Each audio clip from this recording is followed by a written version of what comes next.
It's called Unshakable, Your Financial Freedom Playbook, Creating Peace of Mind in a World of Volatility. Tony Robbins, welcome back to Good Day New York. Good to see you guys again. See you, pal. First of all, I want to wish you a happy birthday, although I don't know what day to wish you a happy birthday. When is your birthday? Well, February 29th, so it's sometime between midnight and 12:01 tomorrow, I guess, something like that. So, no, when I'm 84, I'll be 21. It's a good deal. I'm 14 right now. I love that. That is awesome. 14 birthdays. Happy somewhat birthday. Thank you. Anyway, I started reading the book, Yes. and it's amazing because I think a lot of us worry. You Yes. know, we have our money in the market. Yeah. What happens, you know, like right now, I mean, the market's doing really well. Yes. Do we take our money out now and just say, okay, that's it, we did okay? What do we do, Tony? That's why I wrote this book. I wrote this book because I wanted to protect people because a crash is coming. Now, whether it's 6 months from now, 12 months, 36 months, no one knows. You know, Warren Buffett said, if you listen to market forecasters, their only purpose is to make, you know, people that tell fortunes look good because they just don't know what's going on. So, but what I did try to prove in this book is what the facts are. So here's a couple things you should know. Number one, there's a new high on average every month. Most people have no clue. So you hear, oh, it broke records, it broke records. We're in a situation right now that's very artificial. It's a situation where the feds around the world have been printing money. So nobody knows what's going to happen. There's this tremendous fear that's in the marketplace. So what I wanted to show people was, look, when the crash comes, first of all, correction comes every year. I don't know if you remember last January, the world was ending. The market lost $2 trillion in January. It was the worst January yes, ever. Do you remember that? And we yeah. ended the year a total record-breaking year again. So obviously there are going to be corrections. They happen every year since 1900. The average one is 2 months long and it costs you 14% if you sell. But if you don't sell, you're fine. There's a bear market about every 5 years. We've gone 8 years without one. That's why I wrote this book, because I want to show you how to protect yourself when that bear comes, but more importantly, how to take advantage of it, because it is the greatest opportunity in your life to leapfrog from where you are to where you want to be. Let me explain why. If I told you, if your favorite car was, let's say, young man, what do you like? And you say, I love Ferraris. They're on sale for 50% off. You'd be pretty excited. The stock market's the only place when things go on sale for 50% off where everybody panics. See, Warren Buffett looks at it and goes, this is the greatest opportunity of my life. He tells everybody to do this, but everybody else panics. What you need to know is that every bear market that's ever come, they average a year. They usually cost 33%, but if you don't sell, they don't cost you anything. And in 2 centuries of American history, please hear me if you're listening at home, in 2 centuries, every single bear market was followed by a bull market. Everybody remembers 2008. Oh my God, the market dropped 35, 40, 50% at peak to trough. It went up 69% the next 12 months. What happens if you don't have the money to invest in the market? I mean, you got a few bucks, you put it in the bank. You know, how much should you invest in the market? How can you get your foot in the door? Well, all the answers I'm giving you, by the way, are not my answers. I interviewed 50 of the smartest financial people in the world, from Warren Buffett to Ray Dalio to Carl Icahn. But the answer to your question is, you have to become an owner and not just a consumer. If you own an iPhone and you don't own Apple, and not just Apple, but American business, you're making a giant mistake. Now, people say, but I have no money. And I think I shared with you when I was on before, there's one of my favorite examples is a man who grew up in the 1950s, worked for UPS. His name's Theodore Johnson, true story. He never made more than $14,000 a year, but he retired with $70 million, and he gave away $35 million while he was still alive. How is that possible? He understood the power of compounding. A friend of his said, I'm going to put a 20% tax on you. And he goes, I can't live on less than $14,000 a year. He said, listen to me. If the government passed another tax of 20% more, you'd scream, you'd yell, you'd complain, and you'd pay it. And you adjust to it. He said, this will make you wealthy. So what people have to do is take 5 or 10 or 15 or 20, you build it through time, and you got to put it aside and have it automated. So you don't see it, it goes into an investment account. Then where to put it, this book shows you by walking through those elements. But what I want people to know is, if you're a millennial and you're full of debt from college and you think you'll never get out, this will show you exactly how to get out, and the best time to get out is when things break down, because that's when the opportunity is going to be there. If you're a baby boomer and you didn't get started until it's too late, it's not too late when the crash comes. That's the ironic piece. And here's one more thing. You think about timing. Like right now you're saying, should I get out of the market or not? Yeah, right. So let me answer that. Charles Schwab and JP Morgan did a 20-year study. They said in the last 20 years, the S&P 500, the market, the index, it's gone up 8.2% per year, which means you're doubling your money, like every 9 years. You're doing pretty damn well. But here's the challenge. If in 20 years you were out of the market on the 10 best trading days, in 20 years, then your value went from 8% to 4.5, cut it in half. Wow. If you missed 20 of the best trading days, just one day a year, because you thought, I want to get out of the market, if you missed those 20 days, you make 2%. If you miss the top 30 days in 20 years, 1.5 days, you lose money. So keep The most dangerous thing is not to be in the market. right. Keep it and just ride it out. Yes, right? and it isn't just the market, right? You need a series of investments to Right. diversify. Nobody should put all their money in the market. But when you start seeing how this works, like people say, well, what if I go in tomorrow and the market crashes? Well, Schwab did a study.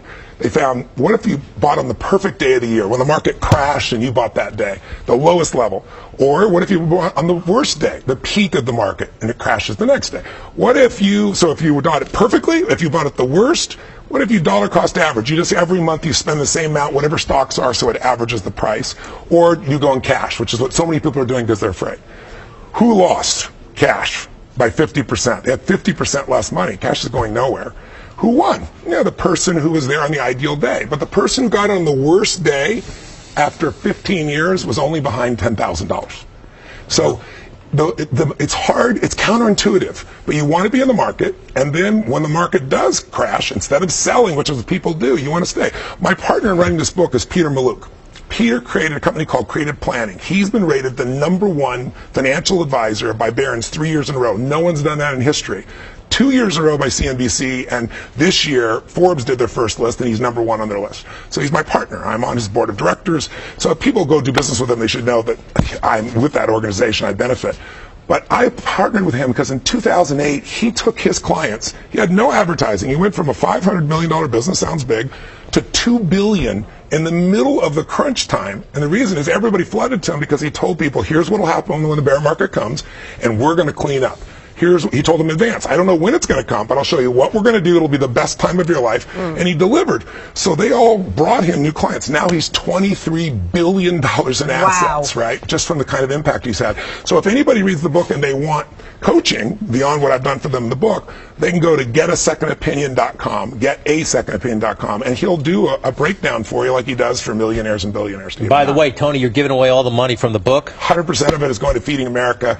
We fed 100 million people last year, 100 million the year before. We're going to feed 100 million this year. I'm going to feed 1 billion people over the next 7 years with them. It's when amazing. you think about those numbers and people are still hungry, how is that possible? In this country, 47 million people go to sleep each night not knowing if they're going to have a meal in the morning, and 17 million of them are children and seniors. I was one of them. It's not I'm such a good guy. It's just I know what it's like to suffer. I don't want anybody else to suffer.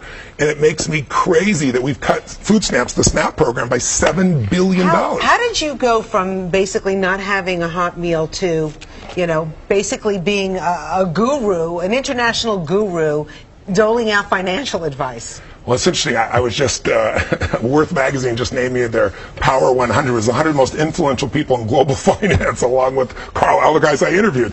But part of it is I believe in modeling. I believe success leaves clues.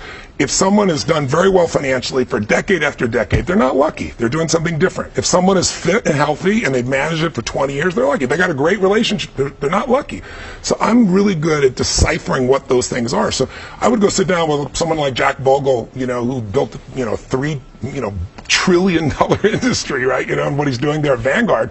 And I'm supposed to have a 45-minute interview, and we go 4 hours, and he says he's been in the business 65 years, and in the book he says it was the most penetrating, emotional interview he's ever done in his life, because I kind of extract it out of their brain and then make it simple so you can apply it. It is simple, right? Well, who knows? Well, I mean, it seems it's simple when you say it. Yeah. And this is a lot more digestible than the last book, which my I last book was appreciate. 670 pages. Right. This So is 208. You can knock it off in a day. Listen, Yeah. I want to ask you, I am curious. I have been for a long time. Donald Trump. You've done a number of public events with Donald Trump over Yes, the I years, have. seminars, that kind of thing. Where And Mrs. Clinton, both. They're both good friends. And Mrs. Clinton. Yes. And Mr. Clinton. I was just with President Clinton last weekend. Yeah, you consulted George W. Bush, too. Yes. But Donald Trump, I'm just curious, what's your take on that man right now? And you know him like few of us do. I gave him actually his first big speech. He'd never done a speech more than 200 or 300 people. I called him up. I hired him. We're friends. You hired him? Yeah, I hired him to come speak. And it was 10,000 people. And he freaked out. Like he was backstage, like freaking out. But once he got on stage and it went well, he got addicted to it. Now we have a president What year who was loves this? big crowds. Oh my gosh, it was probably 15, 18 years ago, something like that. Well, he was nervous like how? Well, how did it manifest itself? Well, he didn't like to shake anybody's hands because he's a germaphobe, right? In those days, he's learned to do that as president. But he was freaking out. He was sweating and like, my God, I thought this was 200 people. And he got on stage, and his main talk was get a prenup. That was his primary key to success. Get a prenup. I heard the same thing. He went to give a talk in Sydney, Australia, and the idea was, I see all these beautiful couples. They come in, they're all happy. Get a prenup. And people paid a lot of money for that little seminar. By the way, have you talked to him? I haven't since he become president. No, he knows I'm available. He's not really looking for coaching, as you can tell right now. But at some point, hopefully, I got to tell you, whether you voted for this man or not, he's still our president. I was with President George W. Bush the other day, a couple months ago to be accurate. And I asked him, I said, how do you feel about this? And I always respected him because he never attacked Obama. He obviously doesn't agree with Obama. He said, he's our president. The people spoke. It's his turn. I need to shut up and let him be president.